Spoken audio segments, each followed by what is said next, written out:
உங்க விஜய் நான் வரேன்.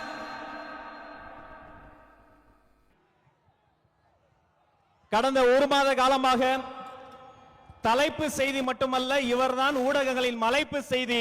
அண்ணன் செங்கோட்டையன், கொங்கு நாட்டின் தங்கம், மண்ணின் மைந்தர், தலைமை ஒருங்கிணைப்பாளர் அண்ணன் செங்கோட்டையன் அண்ணன் வருகிறார், சிறப்புரை தருகிறார்.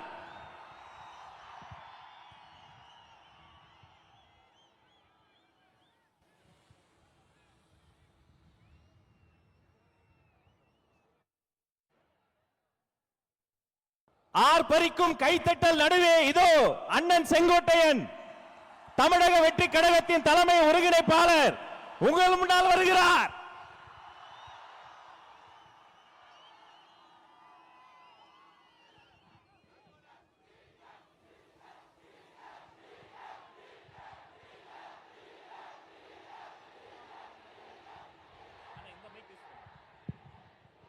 பெரியார் பிறந்த மண்ணில்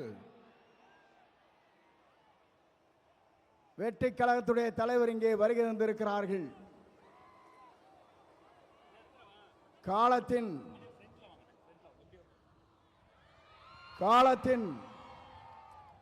கடலில் கூடியிருக்கிற கூட்டத்தை பார்க்கிற போது நாளை தமிழகத்தினுடைய முதலமைச்சர் என்ற வரலாற்று படைக்கிற கூட்டமாக இந்த கூட்டம் இங்கே இருக்கிறது. எல்லோரும் சொன்னார்கள், எப்படி ஆட்சிக்கு வர வேண்டும் என்று பல பேர் கனவு காணுகிறார்கள். ஆனால் தமிழ்நாட்டு மக்களை பொறுத்தவரையிலும் நாளை தமிழ்நாட்டை ஆளப்போவது புரட்சி தளபதி தான். இதை யாராலும் மாற்றி காட்ட முடியாது என்ற வரலாறு தான் பெரியார் மண்ணிலே இன்றைக்கு காணுகிற காட்சியை நாங்கள் காணுகிறோம். சமுதாயம் என்பது தந்தை பெரியார் அவர்கள் குறிப்பிட்டதை போல ஏழை மக்களுடைய கண்ணீரை தீர்ப்பதற்கு ஒரு நல்ல தலைமை வேண்டும் என்று பல நாட்களாக மக்களுடைய கனவு இன்றைக்கு நிறைவேற்றப்பட்டிருக்கிறது. மிக விரைவிலேயே தான் அந்த கனவு என்பது எல்லோரும் கூடுவார்கள், கூட்டம் கூடும், கலைந்து போகும். ஆனால் நம்முடைய கூட்டத்தை பொறுத்தவரையிலும் எதிர்கால தமிழகத்தை உருவாக்க இருக்கிற வெற்றி கழகத்துடைய தலைவர் அவருடைய வரலாற்றை படைப்பதற்கு இங்கே பெருந்திரளாக இங்கே வருகின்றிருக்கிறீர்கள். அதோடு மட்டுமல்ல, சிலவே நினைக்கிறார்கள் தலைவரை பொறுத்தவரையிலும் மனிதனை மிக்கவர், நல்லவர், வல்லவர், உங்களுக்காகவே வாழ்ந்து கொண்டிருப்பவர் என்பதை மறந்துவிடக் கூடாது.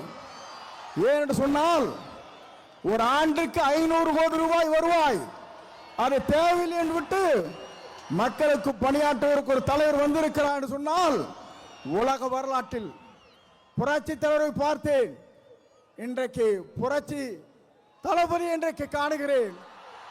ஆகவேதான் மக்கள் இங்கே திரண்டிருக்கிறார்கள். என்னை பொறுத்தவரையிலும் இது தீர்ப்பளிக்கிற கூட்டம். தீர்ப்பளிக்கிற கூட்டம் மட்டுமல்ல, நீங்கள் திரண்டு வந்தால் நாடே தாங்காது என்கிற முறையிலே தான் இங்கே அற்புதத்தை தின்று கொண்டிருக்கிறீர்கள். உங்களை பொறுத்தவரையிலும் எதிர்காலம் பிரகாசமுள்ள எதிர்காலமாக மாறப்போகிறது. எல்லோரும் சொன்னார்கள், எவ்வளவு வெற்றி பெறப் போகிறார் என்று சொன்னார்கள். 234 அவர் ஆரை விரல் காட்டுகிறாரோ அவர் தான் தமிழ்நாட்டில் சட்டமன்ற உறுப்பினர் என்ற வரலாற்றை படைக்கின்ற அளவிற்கு நீங்கள் வாருங்கள், வெற்றி தேடி தாருங்கள் என்று அழைத்து விடைபெறுகிறேன். நன்றி, வணக்கம்.